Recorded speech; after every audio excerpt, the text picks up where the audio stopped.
ওনাদের ঘটনা জেনে আসলে কি মনে হয় আপনার? দুইজনে কি জুতাপিটা করা উচিত। এই সাওয়ালটা এত বড় হয়েছে সারুচিত একটা সাওয়াল। কে ওর বাপ মা কষ্ট করে মানুষ করে নাই, ওর লেখাপড়া করাবি, খুব সুন্দর দিয়ে বিয়ে শাদি দিবি।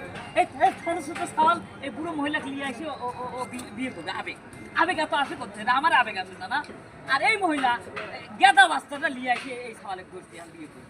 বিয়ের এত শখ তুমি যেমন সারাসারি করছো আর ও সারা সাল হাতে যাবে পারো না। হ্যাঁ এটা দুইজনে কি জুতা পিটা করা হয়েছে আমার কিছু করতে আমরা কি করো এলাকাবাসী যারা আছেন এখানে আপনাদের মানে এই যে ওনারা যে ঘটনাটা ঘটাইছে এটা কি কোনোভাবে ঠিক বলে মনে আপনার কাছে?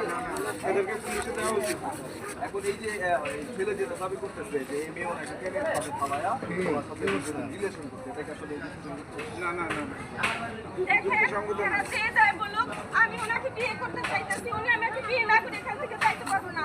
আর উনি যদি আমাকে বিয়ে না করে এই গাড়ি চলে পড়ে কিন্তু আমি মারা যাবো। আচ্ছা আচ্ছা উত্তেজিত না হয় আমরা। বিষয়টা হচ্ছে দেখেন আপনার যে একটি বাচ্চা আছে উনি তো একজন অবিবাহিত ছিল, আপনি জানাশোনার পরে কেন ওনার সঙ্গে রিলেশন? সেও জানতো আমার মেয়ে আছে, উনি জেনে শুনে আমার সাথে প্রেম করছে, উনি সব মিথ্যা কথা বলে। তুমি এখন জোর করে বিয়েই নেই করলে দুই দিন বাদ তোমার খাবার দিবি ভাত কাপড় দিবি জ্বালাবি এখন তুমি কি করবে? আমি এটা কাজ করে আমি খাওয়াবো, সমস্যা নেই।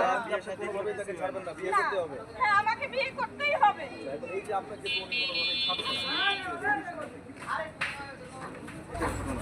এখানে যে ঘটনাটি ঘটেছে এই ভদ্রমহিলার একটি বাচ্চা আছে ওনার স্বামীর সাথে উনি একজন